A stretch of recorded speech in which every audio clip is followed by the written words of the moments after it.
तुम आसमान पे तारे क्यों देख रहे हो? उससे भी आगे का जहाँ देख रहा हूँ। वो तो हमारे भी दफ्तर नहीं कर पाते, हमने उससे आगे का जहाँ भी देख लिया। तो है इतना खूबसूरत, मुझे किसी और के पास जाने नहीं देता। हेलो फ्रेंड्स, मेरा नाम है एसएम सिसोदिया, आप देख रहे हैं मेरा चैनल। अस्सलाम वालेकुम दोस्तों, और आज हम बात करने वाले हैं ड्रामा सीरियल इश्क मुर्शिद की सेकंड लास्ट किस्त और लास्ट किस्त के बारे में। दोस्तों, शतरंज की बाजी में प्यादा सिर्फ एक कदम चलता है, वो भी सिर्फ आगे। अगर वो एक बार आगे बढ़ गया तो पीछे लौट नहीं सकता। लेकिन इसका मतलब ये नहीं है कि वो हमारे लिए कोई प्रॉब्लम क्रिएट नहीं कर सकता। अगर वो सामने वाले के घर में घुस जाए तो सब कुछ तहस नहस तबाह बर्बाद कर देता है, पूरी बाजी पलट के रख सकता है वो। ऐसा ही कुछ हमारे शाहमीर के साथ भी हुआ। जैसे ही शिब्रा पे अटैक हुए, शाहमीर ने हर किसी को जो है सेफ़ प्लेस पर पहुंचाने की पूरी कोशिश की और पहुंचा भी दिया। लेकिन एक प्यादा जो कि उसकी नज़रों से ओझल हुआ, उसने उसकी सारी की सारी ज़िंदगी, सारी की सारी बाजी को पलट के रख दिया।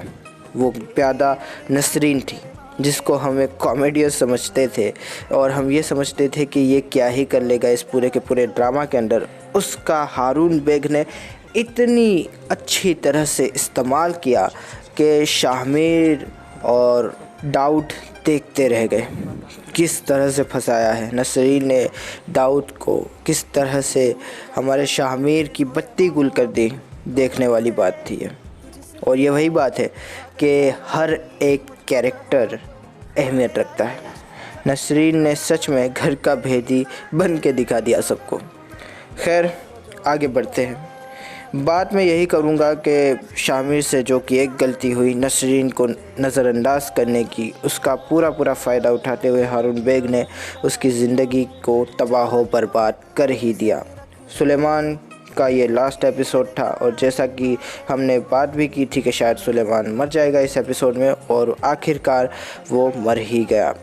काफ़ी ज़्यादा अच्छा डायलॉग जो हमारे प्यारे से हारून बेग ने सुलेमान से कहा कि मैंने तुम्हें इतना समझाया, इतना धमकियाँ दी, लेकिन फिर भी तुम नहीं माने क्योंकि तुम्हें मेरे हाथों मरना था। काफ़ी ख़तरनाक वो सीन था, काफ़ी अच्छे से एग्जीक्यूट भी हुआ था। खैर, आगे की बात करें तो सुलेमान की मैयत के सामने रोती हुई शिब्रा बिल्कुल महजबीन की तरह तो नहीं लग रही थी, लेकिन कहीं ना कहीं प्यार के सटके वाली वो फीलिंग आ ही रही थी। और इसकी बात हम लास्ट में करेंगे कि मैंने यहाँ पर प्यार के सटके की बात क्यों की है। आगे बढ़ते हैं और बात करते हैं दाऊद अली ख़ान की। दाऊद अली ख़ान को अपनी बीवी के बारे में सब कुछ पता चल गया, उसने सब कुछ सुन लिया और उसकी बीवी ने कहा कि मैं तुमसे बहुत मोहब्बत करती हूँ। लेकिन दाऊद ने कहा कि अगर मुझसे मोहब्बत करती हो तो मुझे छोड़कर चली जाओ। फिर वही बात है कि हारून बेग ने हमारे शाहमीर को पूरी तरह से अपने हिसार में लिया हुआ है और उसे कह रहा है कि हम दाऊद अली ख़ान को बहुत ही ख़तरनाक, बहुत ही कड़क सज़ा दिलवाएंगे। और जिसका पास रखते हुए उसने अपने ही आदमियों से दाऊद अली ख़ान के ख़िलाफ़ में गवाही दिलवाई। और जाहिर सी बात है, दाऊद अली ख़ान ने भी मतलब कि जाते जाते हमारे हारून को कहा कि ये बिल्कुल अपनी माँ पे गया है, ही हेट करप्ट्स। तो अब देखते हैं कि हमारा शाहमीर क्या करेगा इसके बाद। शिब्रा उससे बिल्कुल बदगुमान हो गई है, होना भी चाहिए। ना शिब्रा को अपने बाप से मिलने जाने दिया उसने, ना शिब्रा को किसी भी तरह से उसने तसल्ली बख्श जवाब दिया कभी भी।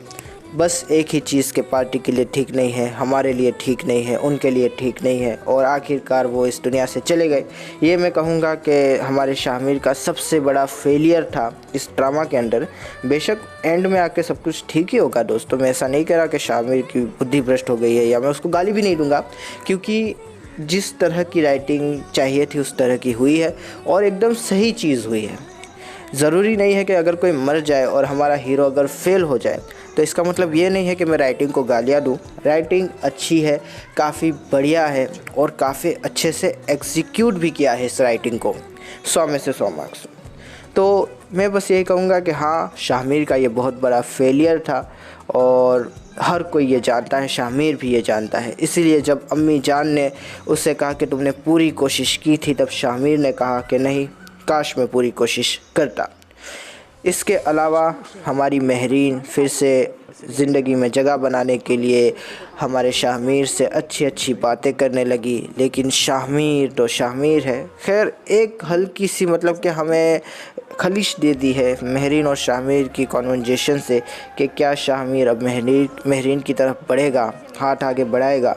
लेकिन जाहिर सी बात है अब सिर्फ एक एपिसोड बचा है और मुझे नहीं लगता कि ऐसा कुछ भी होने वाला है। ये बस एक जिज्ञासा का रूप धारण करवाने के लिए इस तरह की चीज़ें कर रहा है डायरेक्टर। अब हम बात कर ले कि आगे क्या होने वाला है। सबसे पहली बात, दाऊद अली ख़ान अब जेल में है और जो इंसान सब कुछ खो चुका है उसको कुछ भी खोने का डर नहीं होता। अब हमारा दाऊद अली ख़ान अपने बेटे शाहमीर को सब सच बता देगा। वो कहेगा कि किस तरह से हारून बेग ने उसका भी इस्तेमाल किया और उसके बेटे का भी इस्तेमाल किया।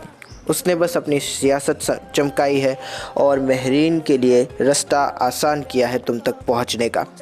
वो समझाएगा हमारे प्यारे से शाहमीर को कि वो किस फ्रॉडिये की बात में आ गया था और वो ये भी कबूल करेगा कि मैंने तुम्हारी माँ को नहीं मरवाया, लेकिन मैं ज़िम्मेदार ज़रूर हूँ।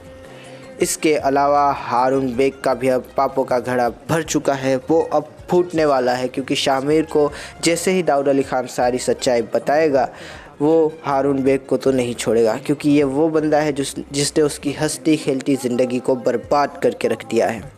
इसके बाद वो हारून बेग के साथ किस तरह से बदला लेगा, किस तरह से उसको जो है सबके सामने बेनकाब करेगा, ये देखने वाली बात ज़रूर रहेगी। दूसरी बात करते हैं हमारी शिब्रा और शाहमीर के रिश्ते के बारे में। तो आई थिंक कि शिब्रा मान जाएगी और शाहमीर और शिब्रा फिर से एक हो जाएंगे। और इसी के साथ जैसा कि मैंने आपको कहा था कि मैंने बीच में कहीं जिक्र किया प्यार के सटके का, क्योंकि प्यार के सटके के अंदर भी दोस्तों महजबीन जो होती है उसके मुंशी जी अब्बा जब मर जाते हैं उसके बाद उसे भी इस तरह से शिब्रा की तरह चक्कर आते हैं, वो भी बेहोश हो जाती है और हमें पता चलता है कि एक गुड न्यूज़ आने वाली है।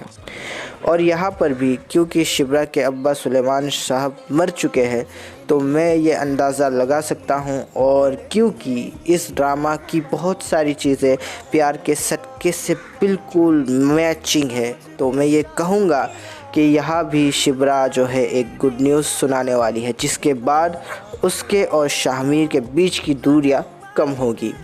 और यहाँ पर भी शिब्रा शाहमीर के पास ये गुड न्यूज़ लेकर फिर जाएगी और शाहमीर को जब ये पता चलेगा तो उसको लगेगा कि उम्मीद की किरण अब भी बाकी है, अब भी बहुत कुछ है जो सुधर और संवर सकता है और दोनों के ही बीच सब कुछ ठीक हो जाएगा। तो काफ़ी अच्छा ड्रामा है। अब एंड इसका किस तरह से करेंगे ये देखना है। स्टोरी काफ़ी अच्छी से चली, स्टोरी अब तक सेकंड लास्ट तक मुझे काफ़ी अच्छी लगी। कुछ इसमें मतलब कि प्रॉब्लम्स थी, लेकिन वो शुरुआत में थी, एंड के अंदर मुझे कोई प्रॉब्लम नज़र नहीं आई, जो कि मैं अगेन कह रहा हूँ कि बहुत अच्छा लगा मुझे कि काफ़ी अच्छे से इस ड्रामा को फिनिश कर रहे हैं ये लोग। आशा करता हूँ आपको ये वीडियो पसंद आया होगा। अगर पसंद आया तो लाइक कीजिए, शेयर कीजिए, सब्सक्राइब कीजिए, ज़्यादा पसंद आया तो कमेंट भी कीजिए दोस्तों। थैंक यू, खुदा हाफिज़, अपना ध्यान रखिएगा। Thank you. मुझे किसी अमीर वाले से शादी नहीं करनी।